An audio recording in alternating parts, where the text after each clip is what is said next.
Okay, everybody, we're back. Second Cabral HouseCall of the weekend. Hopefully you got to tune in yesterday. If you want to tune into yesterday's show, is 3438. And for today's questions, if you want to follow along, head on over to stevencabral.com/3439. Let's dive into the community's questions. Let's see what they are saying on all things health and wellness and anti-aging and high performance health and whatever else your goal may be. Let's try to tackle that. All right, Ashley's up first. Ashley says, hi, Dr. Ball. Thank you for everything you do and sharing your knowledge. Appreciate that, Ashley. I'm a little confused on how to repair and keep the gut healthy. It seems like there might be proper steps in the process. Can you explain what to do first when you're trying to clean up your gut and then maintain a healthy gut in terms of when to take pro and prebiotics, adding fermented foods? What does that process look like from the start? Okay, so I'm going to try to make this really succinct.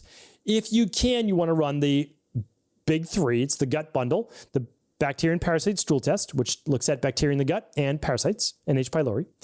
The Candida metabolic and vitamins test, which looks at bacteria, vitamin levels, and it looks at yeast overgrowth or Candida. And then the IgG food sensitivity test, which looks at 193 foods and which ones you might be sensitive to. Okay, so that's what you do first. And then if needed, you'll do the parasupport protocol for parasites, mastic gum for H. pylori. But again, I'm not giving medical advice, medical diagnosis, medical treatment plans, or medical cures in any way. I'm just talking how I would do things for my practice and my family and myself. All right. And then we would do the CBO protocol for Candida overgrowth or bacterial overgrowth in the gut. And then after that, we would do the CBO finisher. And that heals and seals the gut wall if there was any leaky gut. Okay, there we have it. Then what we want to do from there is we would, of course, eliminate the foods that were higher on our food sensitivity and keep the rest in. And typically there's only a few. And then what we would want to do, well, we would want a healthy eating nutrition plan. And I've got so many healthy eating nutrition plans, but basically it's a Mediterranean style diet. That's essentially what we want. Lots of fruits and veggies. What does that mean? It means that that's going to be all the prebiotics you need. I don't think that you need a lot of prebiotic fiber. Do I recommend some psyllium husk and things like that in my practice? Yes, but that's actually typically for satiety, cholesterol, blood pressure, type 2 diabetes, and other issues. So that's when I add 5 grams of psyllium husk 2 to 3 times a day. Okay, so that's your prebiotics. Then a probiotic, we use the daily probiotic support. 2 capsules upon waking, 2 before bed, 1 upon waking, 1 before bed, however you want to do it, away from food, works great. And then do you eat fermented foods? Well, that's up to the individual. But a tablespoon of fermented veggies, if you're able to process those, if you don't have high histamines and you do fine with them, then no issues at all. Go with the fermented like sauerkraut or fermented beets or whatever it is that you like. I think that that could be great as well. So that's kind of the simplified version, but that's a great way to be able to do it and then maintain good, healthy gut. And then most people just need 3 meals per day. I've got lots of shows on intermittent fasting. All those things are in there. Why going low carb for too long is bad for the gut microbiome. So all of these are at stevencabral.com/podcasts. All right, Gina is up next. Gina says, hi, Dr. Ball. I am almost 3 years in remission from breast cancer, which was discovered at age 32, 6 months postpartum. I've been placed on hormone blocking therapy to suppress estrogen, but I'm considering coming off to try to have a second child. Limited studies suggest there's not an increased risk of recurrence with pregnancies, which I don't understand, but I hope is true. I was hoping you had guidance with how to give my body the best chance at pregnancy after meds, as I have a small window and want to set myself up for success. I do level 1 protocol and immunity. I've done functional medicine and heavy metal detoxes, CBO and mold protocols this year. I've had preeclampsia in my first pregnancy and hoping to avoid that again. Thanks so much. And I know you can't give medical advice or treatment plans. Great. Thank you, Gina. You're ahead of me. All right. So understand where you're coming from. You want to be able to return your natural levels of estrogen and progesterone back to a healthy level. Totally get that. You've done so many great protocols like your functional medicine detoxes and heavy metal detox that I definitely recommend before getting pregnant. Okay, so now here's what we want to do. If you come off the medication, you can obviously try to conceive right away. If you are not successful, I recommend after 4 weeks to 6 weeks after coming off the medication that you run 1 lab, and it's called the stress mood and metabolism test. It will look at cortisol levels, thyroid levels, because that can be harmful for not getting pregnant as well, your estrogen levels and your progesterone levels. If progesterone is low, we'll use something called progesterone support, all herbal, all natural. If estrogen levels are low, we'll use something called estrogen support.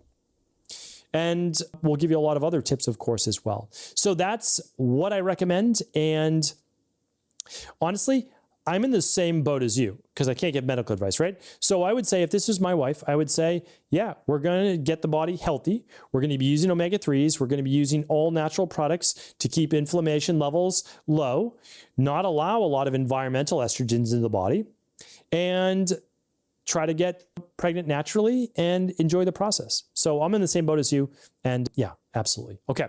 Gina's up next. Gina says, sorry, I just answered Gina's. Apologies, Gina. Chris is up next. Chris says, Dr. Brawl, we are forever grateful to you, Erica, Julia, and your entire EcoLife team for helping us identify and heal from toxic mold. Happy to hear that, Chris. Not that you had toxic mold, but that we played some small part. And I always like to give credit where credit's due. And I have an amazing team.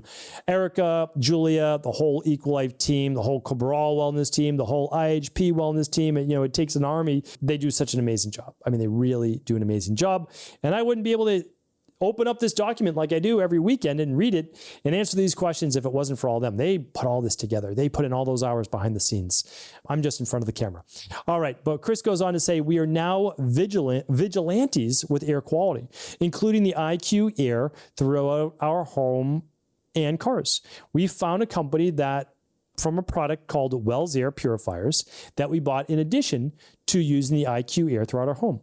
It complements the IQ Air or the ear doctors that you use as they act differently. Have you heard of Wells Air Company devices and technology? And if so, have you considered doing a Friday review on it? Looking forward to your expert opinion and analysis on this. Thank you. Note, I'm not affiliated with the company. I'm just an enthusiastic user. Great. Yeah, happy to help. And always happy to talk about great products. If you go to stephencabral.com/resources, not everybody knows that page exists. I have hundreds of other companies' products. I love promoting great products. Okay. And yes, IQ Air, Air Doctor, those are all great ones. So I do know of this company. I have not promoted them yet. And that is because I am slow to promote because I want to make sure that there are no side effects. And I am not yet ready to use this in my own home or promote it for others. Now, it is not ozone. They are creating reactive oxygen species like nature would to eradicate smoke and a lot of mold and other things like that in your home. So there's big benefit there. And it does seem safe, all natural, and that they don't last for that long in the air as well.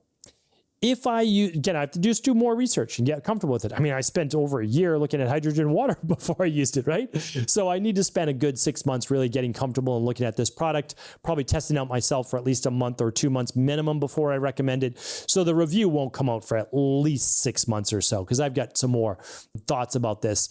Just because if there's reactive oxygen species being created, if you overcreate them and you were to breathe them in, it could be a potential issue. But again, this is more mimicking nature than trying to produce extra. It's not ozone. So this is, again, me just externally processing. I do believe that this is most likely a safe product. I do believe that this is most likely beneficial. I want to put more research into it. I then want to use the product. And then how I would use it, just to let you know, at least in the beginning till I felt more comfortable, I would use it when we weren't home a lot of the time. And then I would probably turn it off when we were home. But then eventually I would reach a level of comfort like, this is good. This is okay. And then I might use it all the time. So I like where your mind's at, Chris, and I have seen this, just not ready yet to give it my seal of approval. Doesn't mean it's not good, doesn't mean it's not ready, but I need more time because when I approve a product, I mean, I can't think of one I had to go back on. I don't like to go back on products. I want to make sure that they're very safe. All right. Jana is up next, or Jana. Hello, I need your help. I've been struggling with insomnia for the last 1.5 months. I'm not sure what is causing it, as it seems I am doing everything right. I eat whole foods, I fast, I do strength training 3 times a week.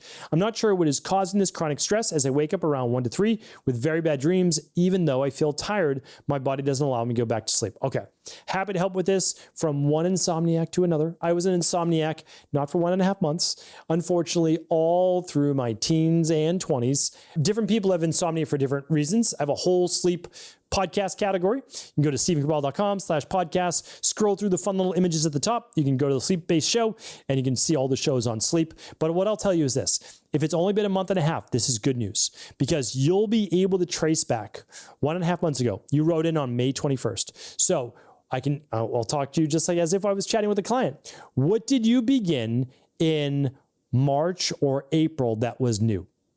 Might not have been right away. New medication, new supplement, new diet, new exercise plan, new food. Like, what was it that was new? What is causing this change? Birth control, acid reflux, allergy medication. Allergy medications for sure could cause this insomnia. Anything different with fasting, because this could be low blood sugar, waking you up, hypoglycemia. But here's the thing. I always ask my client, especially, that's why I love working with clients. If something more recent is happening, great. Let's just go back in time. Let's go back 90 days. What happened during that time? What did you change? Oh, I can't really think of anything. Okay, well, let's go through it. Does your diet look different? Any foods on a daily basis? Any supplements? Even if you think it's no big deal, what could have been different? Maybe even skincare, like what you're putting on your skin. Let's look at what all of these things might be. I think you'll be able to find your answer. All right. One more question today, and it's from Stacy. Stacy says, how long is beneficial for daily rebounding? It's a great question. So this answer might surprise you, but you only need 5 minutes to 10 minutes to get the benefits of rebounding. Why rebound, or jump on a little mini trampoline in general, or just even jump up and down like jumpy jacks, or jump roping? Because it moves the lymphatic system. It helps move waste out of the cells and nutrients to then the cells. So it's really great for your overall health and your body. Helps with inflammation, many other things. Okay, but I will tell you this. The most benefit is actually from doing it 2 to 3 times a day. And I haven't talked about that lately. But instead of doing 1 10-minute a day, if you could do 2 5s, maybe shortly after waking or an hour after waking, and then maybe before dinner, great time to do it, right? So it's like 2 5-minute to 10-minute a day is even better. If you're looking for the benefits with cellulite or weight loss or like real detox, try to do 5 to 10 minutes, 2 to 3 times a day. Absolutely. If you're looking for bone health or cardiovascular benefits, 10 minutes to 20 minutes, once or twice a day. So the longer period of time keeps the heart rate going a little bit longer, and there's more impact in a row, and that repetitive motion on the bones. Again, you don't want to start there. You start with 3 minutes, right? And you can work your way up, but that can be better for the bones, and that can be better for your heart as well. So a little bit different, again, like everything, right? Everything is bio-individualized. So hopefully that was helpful, Stacy. Thank you everybody for tuning into today's show. I appreciate you. I appreciate this community so much. And of course, if any of these questions were beneficial, do feel free to share them with anyone you believe they could serve. I'll be back tomorrow with a brand new Cabral concept. Take care. Thanks so much for tuning into today's show. Before you go, don't forget to hit that subscribe button. I want to make sure that you're getting our daily content, not missing out on anything functional medicine, wellness, weight gain, weight loss, anti-aging, living longer, stronger, and all of the most cutting-edge research. And if there's any topics you want to hear, feel free to leave them in the comments below. Take care.